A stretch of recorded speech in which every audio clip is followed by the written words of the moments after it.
ছাত্ৰ-ছাত্ৰীসকল, আজি দ্বিতীয় শ্ৰেণীৰ এটি পাঠ তোমালোকৰ মাজলৈ মই লৈ আহিছোঁ। তোমালোকে সকলোৱে মন দি শুনিবা বুলি মই আশা কৰিলোঁ। আজি পাঠত আছে দীৰ্ঘইকাৰ যোগ। আজি মই তোমালোকক শিকাম দীৰ্ঘইকাৰ যোগ। আগৰ পাঠত তোমালোকক মই শিকাই আহিছিলোঁ হ্ৰস্বইকাৰ যোগ। আজি আছে দীৰ্ঘইকাৰ যোগ। ব্যঞ্জন বৰ্ণৰ লগত স্বৰবৰ্ণৰ দীৰ্ঘইকাৰ যোগ। দীৰ্ঘইকাৰ বুলি ক'লে তোমালোকে নিশ্চয় চিনি পোৱা, এইটো হ'ল স্বৰবৰ্ণ। দীৰ্ঘইকাৰটো হৈছে স্বৰবৰ্ণ।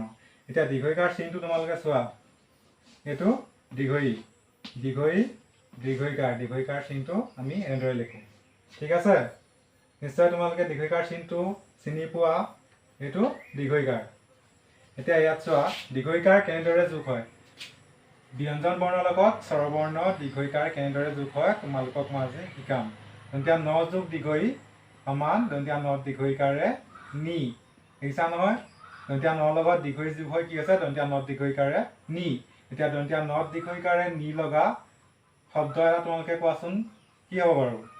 দন্ত্য ন দীৰ্ঘইকাৰে নি লগা পানী, পতকেৰে পা, দন্ত্য ন দীৰ্ঘইকাৰে নি, পানী। ঠিক আছে, পানী। এতিয়া আৰু এটা চোৱা, হ যোগ দীৰ্ঘই, হ যোগ দীৰ্ঘই সমান হ দীৰ্ঘইকাৰে সি। হ দীৰ্ঘইকাৰে সি লগা এটা শব্দ কোৱা, কি হ'ব? বহি, ব,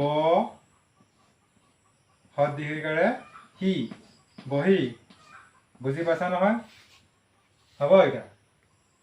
এতিয়া চোৱা, ইয়াত কেইটামান শব্দ তোমালোকক মই লিখি দিছোঁ, শব্দকেইটা মই পঢ়ি যাম, তোমালোকে চাই যাবা। প্ৰথমতে কি আছে? শীতল, তালবীয়া হ দীৰ্ঘইকাৰে হি দন্ত্য ত ল, শীতল। হ দীৰ্ঘইকাৰে হি ত ল, শীতল। গভীৰ, গ ভ দীৰ্ঘইকাৰে ভি ৰ, গভীৰ। জীৱনী, বৰ্গীয়া জ দীৰ্ঘইকাৰে জি ৱা ব দন্ত্য ন দীৰ্ঘইকাৰে নি, জীৱনী। বগৰী, ব গ ৰ দীৰ্ঘইকাৰে ৰি, বগৰী। ব থচকাৰে বি প্ৰথম চ দন্ত্য ন দীৰ্ঘইকাৰে নি, কি হ'ব? বিচনী। এতিয়া চোৱা, ক তাকাৰে কা হচৌ ৰ দীৰ্ঘইকাৰে ৰি, কি হ'ব? কাউৰী। ব গ ল দীৰ্ঘইকাৰে লি, কি হ'ব? বগলী। এতিয়া চ তাকাৰে চা গ ল দীৰ্ঘইকাৰে লি, কি হ'ব? ছাগলী। প্ৰথম চ থচকাৰে চি ল দন্ত্য ন দীৰ্ঘইকাৰে নি, এইটো কি হ'ব? চিলনী। হচৌ প ক তাকাৰে কা ৰ দীৰ্ঘইকাৰে ৰি, এইটো কি হ'ব? উপকাৰী। ল গ ৰ দীৰ্ঘইকাৰে ৰি অন্তস্থ ইয়া, কি হ'ব? লগৰীয়া।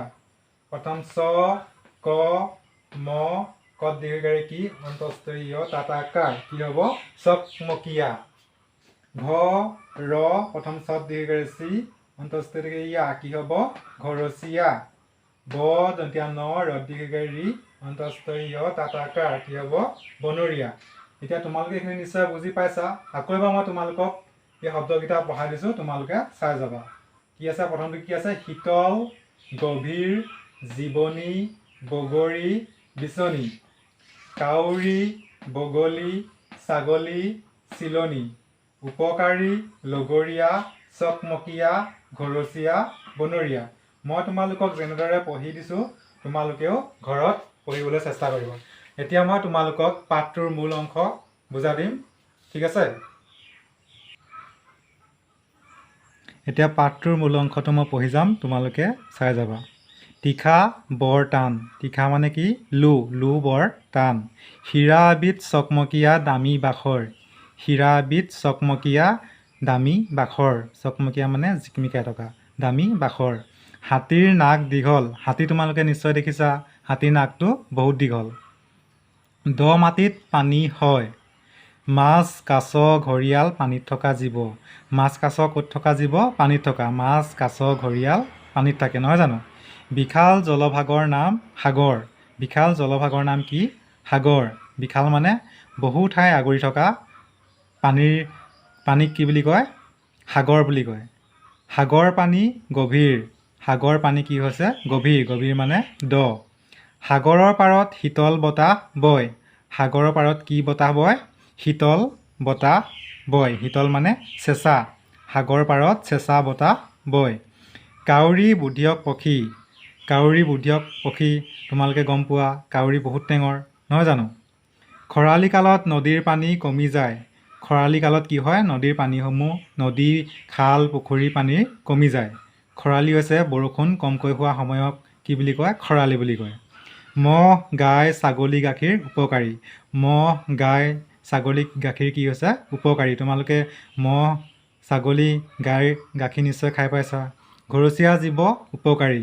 ঘৰত পোহা জীৱসমূহ কি হৈছে? উপকাৰী। ঘৰত কি কি পোহা তোমালোকে? গৰু, ছাগলী, মহ, নহয় জানো? বাঘ, বনৰীয়া জীৱ। বাঘ কি হৈছে? বনৰীয়া জীৱ। বাঘ হাবিত থাকে, সেইকাৰণে বনৰীয়া জীৱ বুলি কোৱা হয়।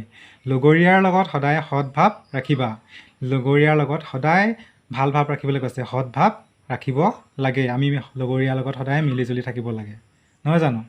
এতিয়া এই পাঠটোৰ প্ৰশ্নসমূহ তোমালোকে ঘৰত কৰিবলৈ চেষ্টা কৰিবা, ঠিক আছে? ইয়াত চোৱা, ক নম্বৰতে দিয়া আছে তলৰ ছবিবিলাকৰ নাম লিখা। প্ৰথমতে কি হ'ব এইটো? কি ছবি হয় এইটো? কাউৰী। কাউৰী, পৰী, ৰাণী, বাঁহী, বগলী, চিলনী। ঠিক আছে? তোমালোকে এইকেইটা ঘৰত কৰিবা। আজিলৈ পাঠটো ইমানতে সামৰণি মাৰিছোঁ। ধন্যবাদ।